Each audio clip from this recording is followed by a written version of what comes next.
Hi everybody, welcome back to Stumpy Grump's Scale Speed Shop. It is time for my next project, and it will be the Revell 1966 Pontiac GTO. I've been looking for this kit almost since I started building again about 6 or so years ago.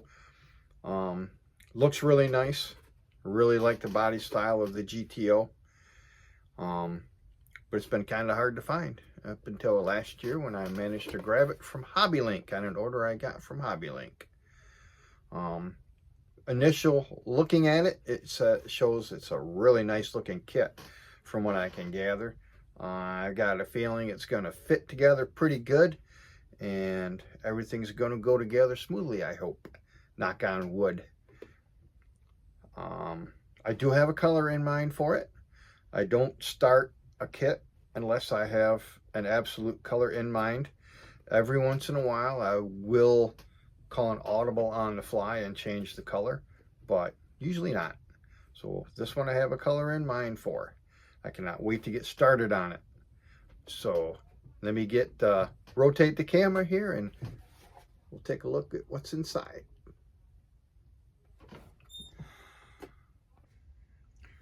So let's start off with the instructions. We have a little bit of history about the car and some tips about your building process. The color call out, what the symbols are going to mean throughout the directions, decal application instructions, the parts call out, typical Revell. I love that they do that. 2-page parts call out.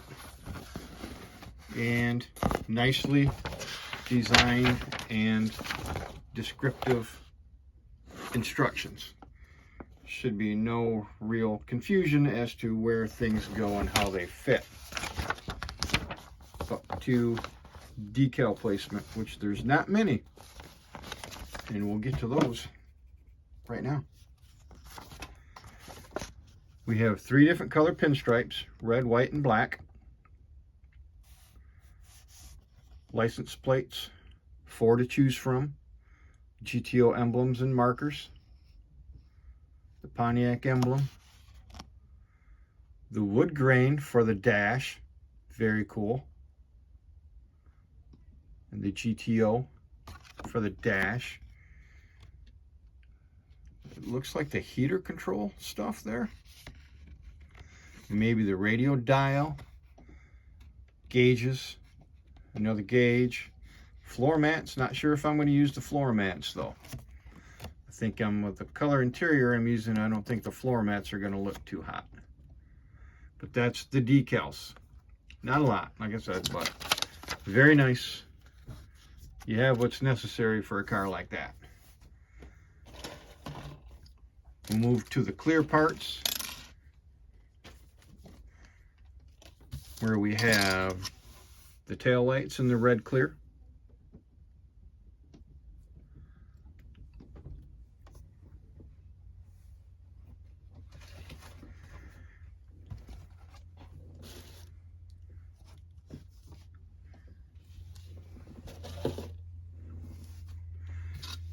And the clear glass. Have the back window, the front windshield with the visors molded in there. Just paint those. Headlights, your gauge cluster cover here, and your front quarter windows.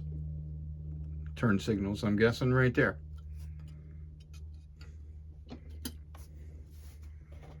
And we'll go to the tires.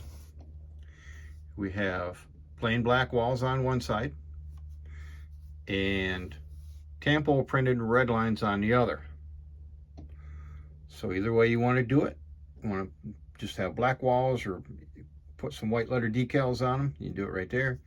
And if you want the red line, there you go. There's the tread.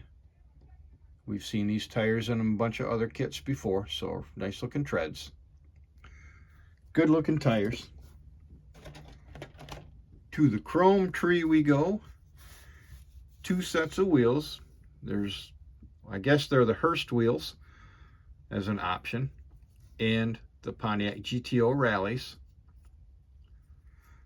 Chrome steering wheel. I'll be dechroming that to paint it. Door handles. License plate frames. Windshield wipers. A 2-piece mirror. Shifter. Review mirror. Alternator with a bracket. Gotta like that. No floating alternator on this one. The tri-power carb. And air cleaner setup right there. Valve covers. Center console. And you get the front and rear bumpers.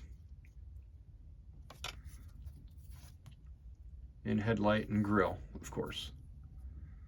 Very nice looking chrome tree. To the plastic parts, the white plastic. The big frame and chassis floor pan with the fuel tank. Nicely detailed. Lots of engraving here to detail if you want to weather it and that. I may not, I'm not sure. There is some copyright script here on this frame piece that I'm going to grind and sand down. The 2-piece engine halves, the oil pan, and the heads.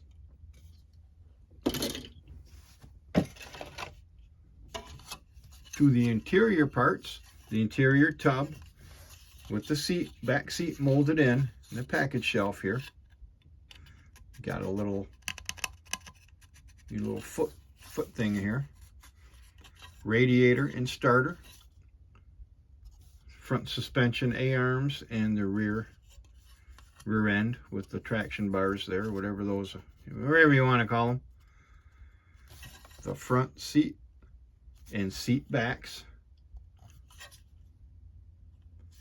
So separate door panels. Awesome. And there is texture for the floor here, but I still think I'm going to add embossing powder, even though there's texture there.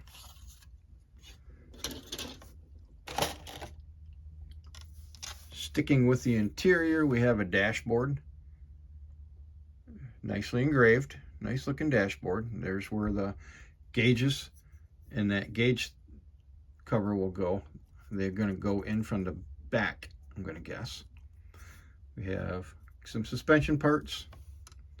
There's your steering mechanism, hoses, firewall, and radiator support.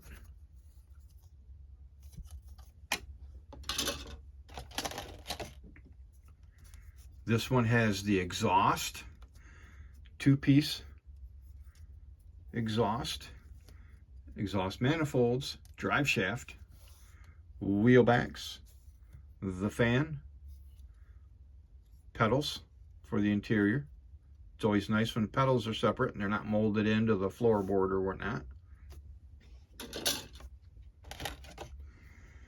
And the final tree of plastic, we have springs, some more rear end suspension braces, the rear end cover, the engine cover, timing chain cover, and water pump with the fuel pump molded on as well. More A-arms. Another piece of the rear end looks like. Shocks, coil, steering column, brake booster and reservoir, distributor, battery, and there's another reservoir cover there. Belts and pulleys, the tri-power intake, the nice looking door panels. We have some engraving in here, very nicely molded in detail, with the window cranks and the doorknob, speaker grill, hood hinges, and the hood itself molded open here. You can see the ram air, I'm going to say ram air hood, molded open. Very nice. Very nice looking. And now we go to the 66 GTO body. There's molded in GTO script on the back, and this on the front fender. I'm pretty sure I'm going to grind these down and sand these down and use the decals over it. Pretty sure that's what I'm going to do. But this is actually a pretty thick body, a thick, solid body, thicker than I've seen before. Really, really thick plastic. There's where the quarter windows, the vent windows, nicely molded and detailed fender wells. Got a hose running here. I'm going to guess that is going to be the washer, windshield washer hose. Hood latch area with the radiator support bracket here, where the wipers are going to go. And we might take our, when we're doing our panel lines, I'm definitely going to deepen the panel lines. When I do that, I'll probably deepen around there where the window trim is. Although it is pretty defined, I will probably do some more deepening for ease of bare metal foiling. Just a couple little pieces here to sand down, and some sharpness on the tops of the quarter panels and fenders. That's going to need to be sanded down and smoothed out a little bit and all around. Don't want sharp edges. Cars don't have that sharp of an edge. Outside of that, won't take much to get this one ready to start, ready for primer. Like I said, I do have a color in mind for it. We'll get to that later on in the updates. There's the rear tail lights. That's where the red, clear red goes in behind there, and the Pontiac. I may foil over that and then just use a toothpick to remove the paint and stuff to reveal the chrome on that. I may do that. But I can't wait to get started on it. I am going to get going right away on deepening the panel lines and sanding down these mold lines. Thanks for watching Stumpy Grump Scale Speed Shop. I'll see you at the first update.